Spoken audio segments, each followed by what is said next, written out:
भाजपा के और दूसरे दलों के जो स्लीपर सेल है वो इस प्रकार का काम करते हैं। जो भाजपा 2 बार लगातार रिपीट होकर के प्रचंड बहुमत के साथ सत्ता पर बैठी है, आप ये बता दीजिए कि उनमें प्रभावशाली चेहरा कौन है। 33% का जो कोटा होगा, उत्तराखंड स्वाभिमान मोर्चा उन 33% सीटों पर महिलाओं की दावेदारी करवाएगा और महिलाओं से चुनाव लड़वाएगा। इसके अलावा हमने 33% आरक्षण जो महिलाओं का, कि अगर कोई उत्तराखंड के जो वास्तविक मुद्दे हैं उनको लेकर चुनाव रण में जाता है और गठबंधन की बात करता है तो उनके लिए दरवाजे खुले हैं।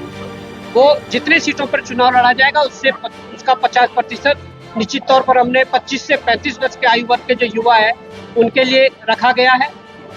देखिए, 25 से 30 नहीं कहा हमने, 25 से 35 कहा है, और 25 से 35 का युवा आज परिपक्व है।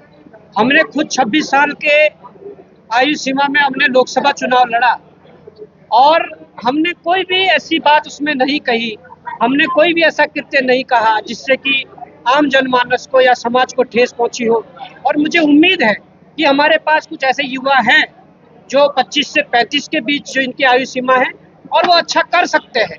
सबसे बड़ी बात यह है कि जो इस एज ग्रुप का युवा होता है उन्हें आगे बढ़ने की ललक होती है, उन्हें आगे बढ़ने की चाहत होती है, और वो आगे बढ़ने के पीछे एक रीजन बहुत बड़ा होता है कि वो चाहता है कि मैं पहले समाज के लेकर हूँ तब मैं आगे बढ़ पाऊंगा।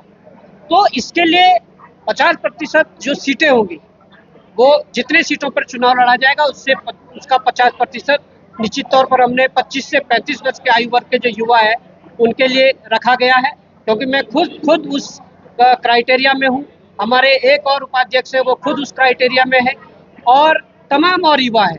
इसके अलावा हमने 33% आरक्षण जो महिलाओं का, तो उसको लेकर भी मैं कहना चाहता हूँ कि ये सरकार उस बिल को लाए ना लाए, ये उसे लागू करे ना करे, कोई पार्टी उसे लागू करे ना करे, पर जितने सीटों पर चुनाव लड़ा जाएगा उसकी 33% का जो कोटा होगा, उत्तराखंड स्वाभिमान मोर्चा उन 33% सीटों पर महिलाओं की दावेदारी करवाएगा और महिलाओं से चुनाव लड़वाएगा। और 5% की बात तो कर ली, 33% की बात करेंगे, 70 से अगर हम बात भी करते हैं उसमें तो लगभग 23-24 सीटें ऐसे होंगी जो कि आप महिलाओं को देखेंगे। अब जब आपने परसेंटेज की बात करी तो आप सीटें भी स्पष्ट कर दीजिए, आप कितनी सीटों पर लड़ने वाले हैं। देखिए, सीटों पर हमारा जो उत्तराखंड स्वाभिमान मोर्चा का जो पदाधिकारी है, जो शीर्ष नेतृत्व है, सभी मिलकर उस पर तय करेंगे कि कितने सीटों पर लड़ना है। और ये निश्चित है कि 50% सीटें युवाओं को और 33% सीटें महिलाओं को ये देने का पूरा विचार है और ये देंगे। गठबंधन की क्या संभावना है?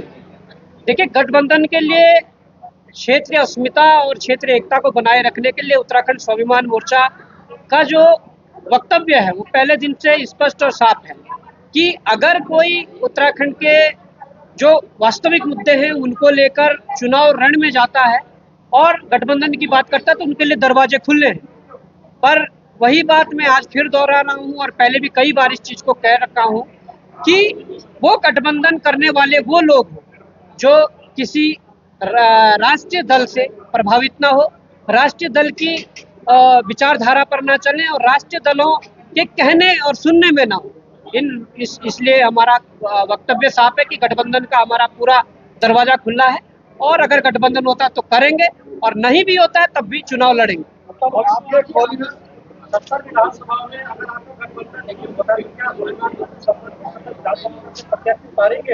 देखिए, कुछ भी हो सकता है। अभी जो शीर्ष नेतृत्व हमारा है, सब लोग और हमारी जो कोर टीम है वो जब बैठक करेगी, सीटों का तय तो वहां से होना है और कितने सीटों पर तय होता है वो तभी डिस्कस होता है। सबसे बड़ी बात है चुनाव में जीत के लिए संगठन की मजबूती को जरूरत है, वो आपके लिए भी चुनौती है। इसको लेकर आपकी क्या कार्य योजना रहेगी? देखिए, ये संगठन की जो चुनौती है ये वास्तविक रूप में हम जैसे संगठनों के लिए, हम जैसे दलों के लिए जो नए आए हैं उनके लिए चुनौतीपूर्ण रहेगा।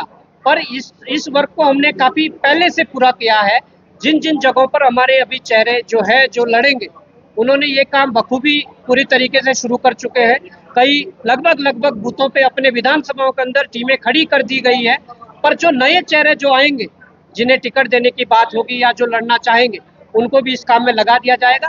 पर ये नए संगठन के लिए एक चुनौती हमेशा से रहा है कि संगठन का विस्तार और संगठन की मजबूती। पर मुझे लगता है कि जिन चेहरों ने हमारे विधानसभाओं के भीतर जहाँ जहाँ लड़ना है वहाँ पर बूथ स्तर पर जो काम शुरू किया है वो हमें मजबूती देगा। आपके और फाइल मीठा यूनिटी की भी लगातार कटुता बढ़ रही है। नहीं, देखिए कोई ऐसा कटुता वाली बात नहीं है, ना कोई इस प्रकार का अभी तक पब्लिक डोमेन में चीज़ें हैं। पर मैं ये कहना चाहता हूँ कि उत्तराखंड प्रदेश के राज्य हित के मुद्दों को लेकर जो व्यक्ति आगे आएगा, जो व्यक्ति साथ रहेगा, उनके साथ चला जाएगा, उनको साथ लेकर चला जाएगा।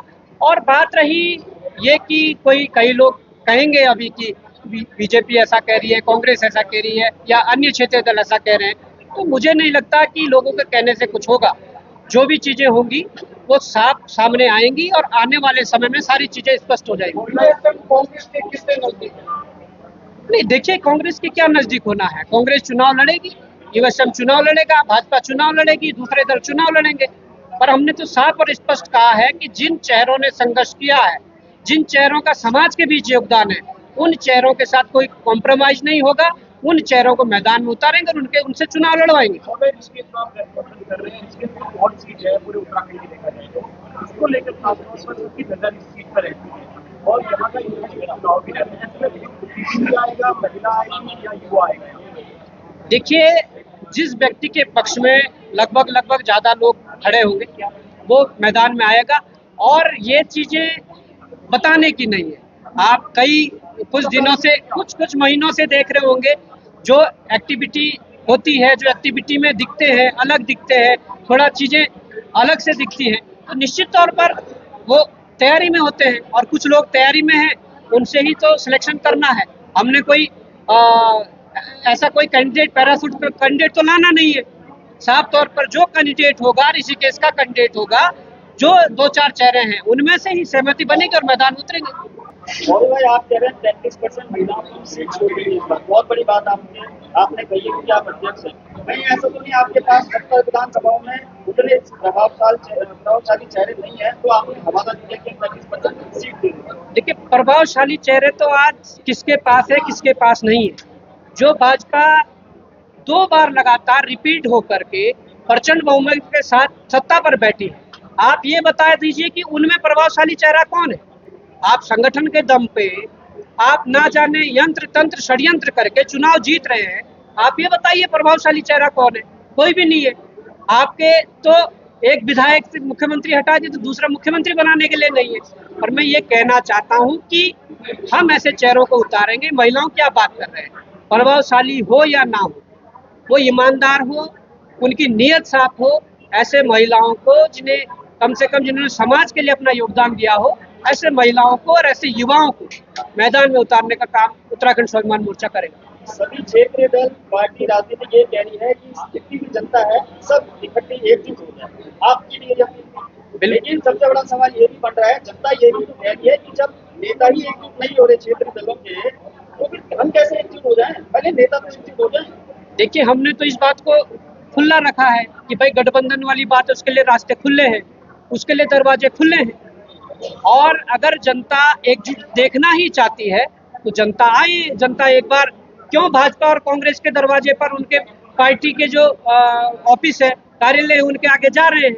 आप ऐसा करो, उन दरवाजों से आकर आप क्षेत्रीय दलों के दरवाजे पर आइए। अगर क्षेत्रीय दल तब एकजुट और एकमुट ना हो तो आप कहना, बोलने के लिए बहुत कुछ है। भाजपा के और दूसरे दलों के जो स्लीपर सेल है वो इस प्रकार का काम करते हैं, वो इस प्रकार से जनता को बरगलाने का काम करते हैं कि अगर नेता एक होंगे तो हम एक होंगे। अरे आप उनके दरवाजे पर दस्तक देना छोड़ दीजिए, आप हमारे दरवाजों पर आइए। जो क्षेत्रीय दल है, चाहे किसी भी क्षेत्रीय दल के दरवाजों पर आइए, वहां पर अपना योगदान दीजिए। अगर हम तब एक ना करें तो कहना। सारी बात नेता पर नहीं होती है ना, जनता को भी समझना पड़ेगा।